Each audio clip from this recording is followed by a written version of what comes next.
Hello नमस्कार सभी दोस्तों को। आप सभी का वेलकम है आपके अपने यूट्यूब चैनल जीके वाले बाबा में। और आज जीके वाले बाबा आपके लिए लेके आए हैं पिछले बार जो पटवारी का पेपर आया था उस पटवारी के पेपर को डिस्कस करेंगे।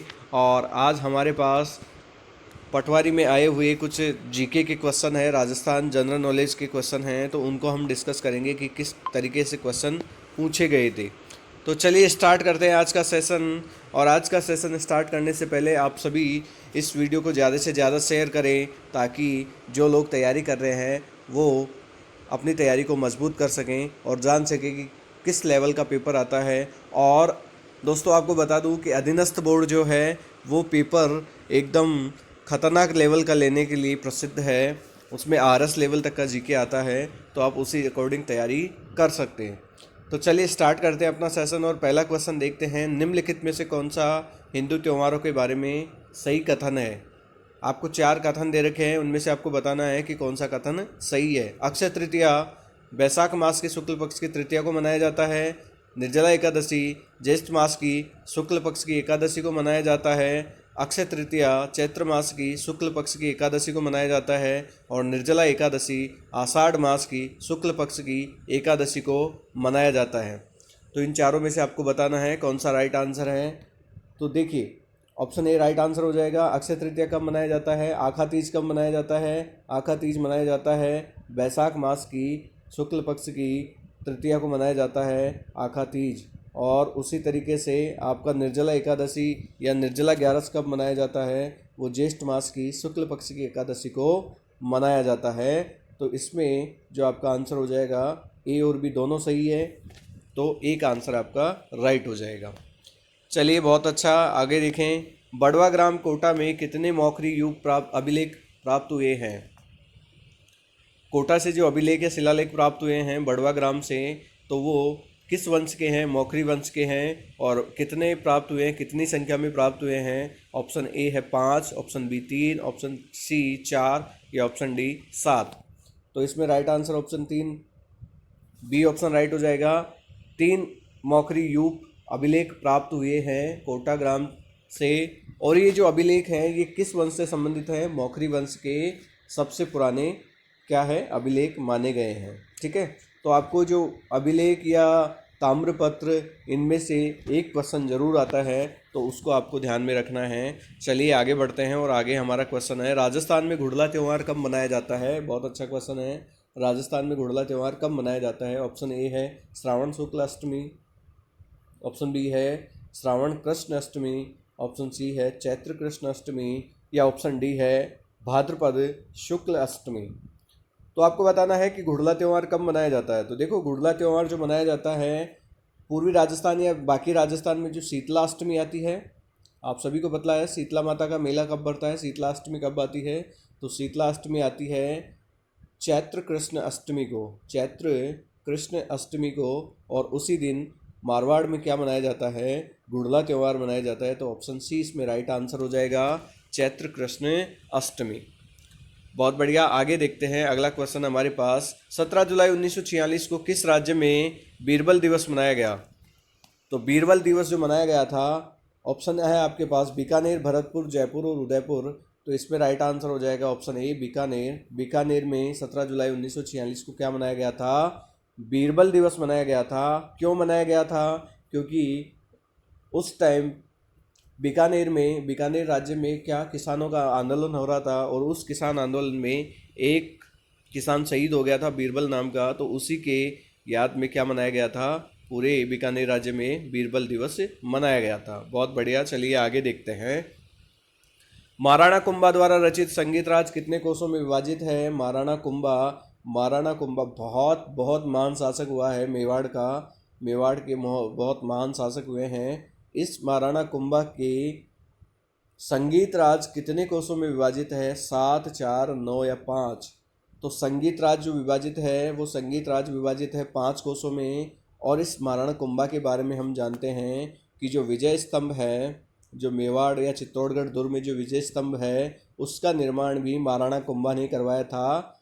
1440 में प्रारंभ करवाया था और 1448 में पूरा हुआ था। ठीक है, तो ये आपको ध्यान रखना है। और उसका जो शिल्पी था मंडन था। ठीक है, तो आपको ये ध्यान रखना है कि विजय स्तंभ का निर्माण महाराणा कुंभा ने करवाया था। गुजरात विजय में 1437 में जो गुजरात विजय हुई थी उसकी याद में इसका निर्माण करवाया गया था।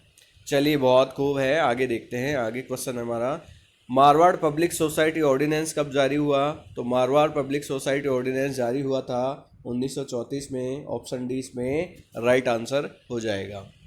चलिए नेक्स्ट क्वेश्चन देखते हैं। इतिहास में तात्या टोपे को फांसी देना ब्रिटिश सरकार का अपराध समझा जाएगा और आने वाली पीढ़ी पूछेगी कि इस सज़ा की स्वीकृति किसने दी और किसने इसकी पुष्टि की, यह कथन किसने कहा था? बहुत इंपॉर्टेंट क्वेश्चन है।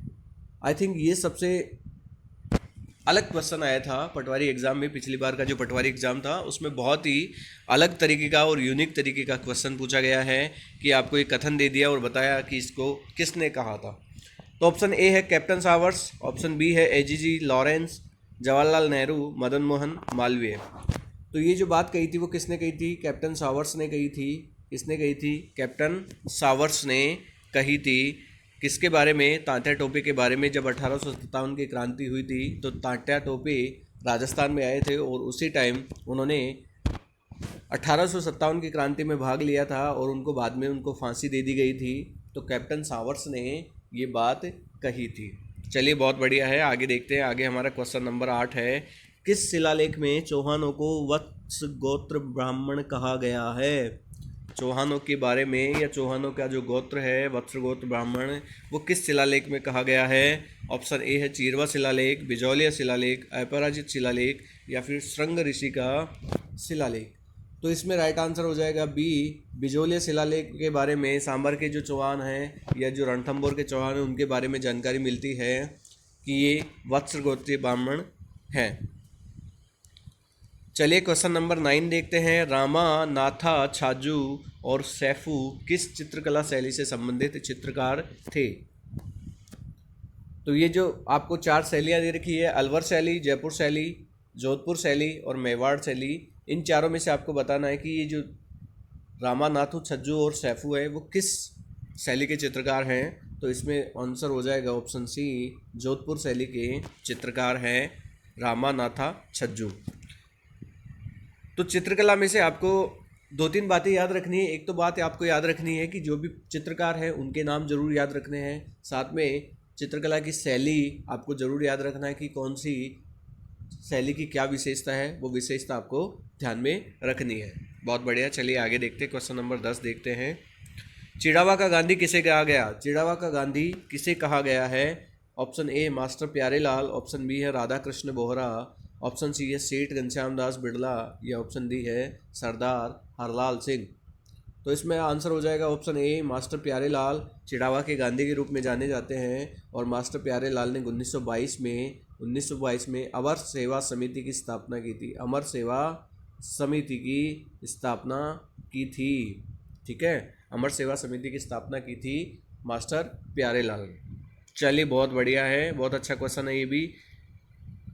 हम्मीर ने सुल्तान अलाउद्दीन खिलजी के किस विद्रोही सेनापति को रणथंभौर दुर्ग में शरण दी थी? राणा हम्मीर जो था रणथंभौर का शासक, उसने किस सेनापति को, अलाउद्दीन खिलजी के किस सेनापति को शरण दी थी? ऑप्शन ए है अमीर खां, मीर मोहम्मद शाह, मीर जुबैर खां, अलीवर्दी खां। तो इसमें आंसर हो जाएगा ऑप्शन बी, मीर मोहम्मद शाह। तो इसने मोहम्मद शाह को क्या किया था? शरण दिया था। इसी के कारण अलाउद्दीन खिलजी ने रणथंभौर दुर्ग पर आक्रमण किया था 1301 ईस्वी में। 1301 ईस्वी में रणथंभौर दुर्ग पर आक्रमण किया था किसने? अलाउद्दीन खिलजी ने। चलिए नेक्स्ट क्वेश्चन देखते हैं। क्वेश्चन नंबर 12 सुमेलित करने का है। बहुत ही इंपॉर्टेंट क्वेश्चन है, अंडरलाइन कर लो, बहुत इंपॉर्टेंट क्वेश्चन है। इस बार आपको फिर से देखने को मिल सकता है। आपको 4 संप्रदाय दे रखे हैं और उनकी प्रधान पीठ दे रखी है। आपको उनको सुमेलित करना है कि कौन सी पीठ कहाँ पे है। पहला है गूदड़ संप्रदाय, दूसरा है नवल संप्रदाय, चरणदासी संप्रदाय और अलखिया संप्रदाय। इन चारों को आपको सुमेलित करना है। तो देखिए गूदड़ संप्रदाय जो है वो है दांतड़ा भीलवाड़ा में, तो ऑप्शन बी इसका हो जाएगा। नवल संप्रदाय जो है जोधपुर में है, चरणदासी संप्रदाय दिल्ली में है और अलखिया संप्रदाय बीकानेर में है। तो इसका राइट आंसर क्या हो जाएगा? इसका जो राइट आंसर हो जाएगा ए में तो आएगा बी, ठीक है, बी में आएगा ए, बी में क्या आएगा ए, बी में ए आएगा, ठीक है। सी में आएगा सी और डी में आएगा डी। सी में आएगा सी, डी में आएगा डी, ए में आएगा बी। तो इसका राइट आंसर हो जाएगा ऑप्शन बी। आप चेक कर सकते हैं बी ए सी डी। बहुत इंपॉर्टेंट क्वेश्चन है, इसको अंडरलाइन कर लो आप, जरूर आएगा। मारवाड़ क्षेत्र में दामनी क्या है? मारवाड़ क्षेत्र में दामनी किसको बोला जाता है? ओढ़नी का एक प्रकार है, राजस्व कर है, सिंचाई करने का औजार है, या कलात्मक जुतियाँ हैं। तो दामनी का मतलब होता है ओढ़नी का एक प्रकार है दामनी, ठीक है। चलिए आगे देखते हैं। और क्वेश्चन नंबर 14 है, ब्रोच गुजर नामक ताम्रपत्र के आधार पर राजपूतों को यूची जाति का वंशज मानते हुए इनका संबंध कुषाण जाति से किसने जोड़ा? कनिंगम ने, जॉर्ज थॉमस ने, डॉक्टर भंडारकर ने, डॉक्टर कानूनगो ने। तो इन चारों में से आपको बताना है किसने ब्रोच गुजर ताम्रपत्र में जो राजपूत है उन राजपूतों को यूची जाति का बताया है। तो इसका आंसर है ऑप्शन ए कनिंघम। किसने बताया है? कनिंगम ने इनको बताया है, कुषाण जाति से इनका संबंध जोड़ा है। चलिए क्वेश्चन नंबर है हमारे पास 15, बहुत अच्छा क्वेश्चन है। निम्नलिखित में कौन सा चीरवा शिलालेख के बारे में सही है? चीरवा शिलालेख के बारे में कौन से कथन इसमें से सही है? यह 1273 में संस्कृत भाषा में उत्कीर्ण है, बिल्कुल राइट है। यह इसके शिल्पी जो है कौन थे? देलण, मतलब जिन्होंने इसकी रचना की थी वो कौन है? देलण, ये भी राइट आंसर है। रत्न प्रभु सूरी ने इसके प्रशस्तिकार थे, ये भी राइट है। रत्न प्रभु सूरी इसके क्या थे? प्रशस्तिकार थे। अग्निकुंड से उत्पन्न राजपूतों का इसमें उल्लेख है, ये गलत है। अग्निकुंड से उत्पन्न नहीं है। अग्निकुंड से जो उत्पन्न है वो चंद्रवरदाई ने बताया था कि ये राजपूत अग्निकुंड से उत्पन्न हुए हैं। तो इसके आंसर हो जाएंगे ए, बी और सी। तो ए, बी और सी कहाँ है? ऑप्शन 2। तो आपका ऑप्शन 2 राइट हो जाएगा, ए, बी और सी। बहुत बढ़िया, बहुत बढ़िया। चलिए आगे देखते हैं। अब अपनी ज्योग्राफी की बात करते हैं। निम्नलिखित में से कौन सा राजस्थान का भौतिक विभाग धरातलीय लक्षणों से सही सुमेलित है? ये आपको बताना है कि कौन सा भौतिक विभाग इनमें से सही सुमेलित है। दक्षिण पूर्वी पठार, जिसमें शैल समूह या चट्टानी समूह जो है आर्कियन विंध्यन क्रम का है, और धरातलीय लक्षण है गोंडवाना लैंड का विस्तारित भाग, बिल्कुल राइट है।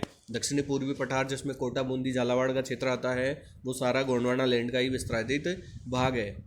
पश्चिमी बालू का मैदान राइलो क्रिस्टेसिस क्रम, 33 सागर का अवशेष, बिल्कुल राइट है। 33 सागर का अवशेष मिलता है पश्चिमी राजस्थान में, क्योंकि वहाँ पे खारे पानी की झीलें पाई जाती है, ठीक है। तो खारे पानी की झीलें पाई जाने का मतलब नमकीन होगा, और समुद्र का पानी भी खारा होता है, तो कई करोड़ों साल पहले वहाँ पे समुद्र रहा होगा। तो ये भी राइट बात है। अरावली दिल्ली क्रम, प्राचीनतम वलित प्रदेश, सही है। सबसे प्राचीन वलित श्रेणी है अरावली पर्वतमाला, तो ऑप्शन सी भी राइट है।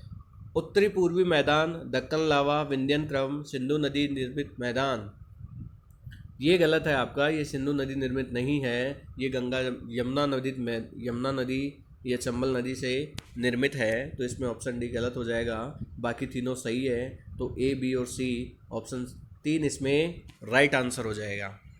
चलिए क्वेश्चन नंबर 17 देखते हैं। निम्नलिखित में से कौन सा समूह राजस्थान की पर्वत चोटियों और उनकी ऊंचाइयों को दर्शाता है? 4 आपको चोटियाँ दे रखी है, उनको आपको अवरोही क्रम में लिखना है, मतलब बड़े से छोटे क्रम में लिखना है। टाटगढ़ खो, बिलाली रोजा भाकर, खो टाटगढ़ रोजा भाकर बिलाली, बिलाली खो टाटगढ़ रोजा भाकर, या रोजा भाकर बिलाली टाटगढ़ और खो। अब देखो इस क्वेश्चन को आप तभी कर सकते हो जब आपको इनकी ऊंचाई याद हो। तो आपको ऊंचाई याद करना है, जितनी भी पर्वत चोटियाँ उनकी ऊंचाई याद करना है। तो सबसे पहले देखते हैं ऑप्शन ए को, टाटगढ़। टाटगढ़ की जो ऊंचाई है वो 937 है, 937 है। उसके बाद में खो की जो ऊंचाई है वो है 920 है, 920, ठीक है। उसके बाद में आपको दे रखा है बिलाली की ऊंचाई है 775 के लगभग है। और उसके बाद में रोजा भाकर, तो रोजा भाकर की जो ऊंचाई वो 730 मीटर है। तो आई थिंक ये अवरोही क्रम में जमा हुआ है, 937, 920, 775 और 730। तो आपका option A he right answer हो जाएगा, आगे देखने की ज़रूरत ही नहीं है। चलिए आगे देखते हैं, क्वेश्चन नंबर 18 देखते हैं। सूची 1 को सूची 2 से मिलाना है। आपको त्रिवेणी संगम दे रखे हैं और उनकी नदियां दे रखी है, तो आपको मैच करना है कि कौन सी नदी कौन से त्रिवेणी संगम में कौन कौन सी नदियां मिलती है। बिगोद, बनास बेड़च मेनाल, राजमहल, बनास डाई खारी, रामेश्वर घाट, बनास, चंबल सीप और बेणेश्वर माई सोम जाखम। सबसे पहले आपको बेणेश्वर को देखना है। बेणेश्वर धाम जो है डूंगरपुर में, वो क्या है, जहाँ आदिवासियों का कुंभ मेला भरता है। बेणेश्वर में 3 नदियाँ मिलती है, माही, सोम, जाखम। तो डी का डी हो जाएगा, बिल्कुल राइट है। उसके अलावा देखो बीगोद जो है बनास बेड़च मेनाल, बनास बेड़च मेनाल, तो इसमें क्या हो जाएगा, बीगोद आ जाएगा, तो ऑप्शन ए। राजमहल जो है बनास डाई खारी, रामेश्वरम घाट, बनास, चंबल और सीप। इसका मतलब ये पहले से ही व्यवस्थित है, तो इसमें राइट आंसर हो जाएगा ए बी सी डी। तो जहाँ भी ए बी सी डी दिख रहा है वो आपका right answer, option C right answer हो जाएगा। चलिए बहुत खूब बहुत खूब, आगे क्वेश्चन देखते हैं। कोपेन द्वारा प्रस्तुत जलवायु प्रदेशों में कौन सा राजस्थान में सम्मिलित नहीं है। कोपेन ने जो जलवायु का वर्गीकरण किया था राजस्थान का या भारतवर्ष का, तो उसके आधार पर आपको बताना है कि राजस्थान में इनमें से कौन सा सुमेलित नहीं है। AW दक्षिणी राजस्थान, CWG उत्तरी राजस्थान, BWHW शुष्क मरुस्थल, BSHW अर्ध शुष्क मरुस्थल, बिल्कुल राइट है, अर्ध शुष्क मरुस्थल है। BHWHW ये भी शुष्क मरुस्थल का है। और AW एरिड, वेट ये वाला राइट है, लेकिन ऑप्शन बी राइट नहीं है। CWG उत्तरी राजस्थान के लिए नहीं आता, CWG आता है दक्षिणी पूर्वी राजस्थान। ठीक है, दक्षिणी पूर्वी राजस्थान के लिए आता है CWG। ठीक है, चलिए लास्ट क्वेश्चन देखते हैं। क्षेत्रफल की दृष्टि से राजस्थान का कौन सा कृषि जलवायु खंड सबसे बड़ा है। तो क्षेत्रफल की दृष्टि से आपको बताना है कि कौन सा जलवायु खंड इनमें से बड़ा है। आर्द्र दक्षिणी मैदानी खंड, शुष्क पश्चिमी मैदानी खंड, बाढ़ संभाव्य पूर्वी मैदानी खंड, सिंचित उत्तर पश्चिमी मैदानी खंड। तो इसमें आपको बताना है कि कौन सा राइट है। तो यहाँ जो राइट आंसर हो जाएगा, क्योंकि सबसे बड़ा भाग राजस्थान में किसका है, मरुस्थलीय प्रदेश का है, पश्चिमी राजस्थान का है, तो शुष्क पश्चिमी मैदानी खंड इसका राइट आंसर हो जाएगा। तो ये थे 20 क्वेश्चन जो पिछली बार पटवारी के एग्ज़ाम में आए हुए हैं। सारे क्वेश्चन एक से बढ़कर एक हैं और अधीनस्थ बोर्ड जो है वो राजस्थान जीके को बहुत अच्छी तरीके से देता है, RS लेवल तक का जीके देता है। तो आपको अच्छी तरह से इसकी तैयारी करनी है। नेक्स्ट वीडियो में हम कुछ और क्वेश्चन लेके आएंगे इससे संबंधित राजस्थान जीके के। तब तक के लिए नमस्कार।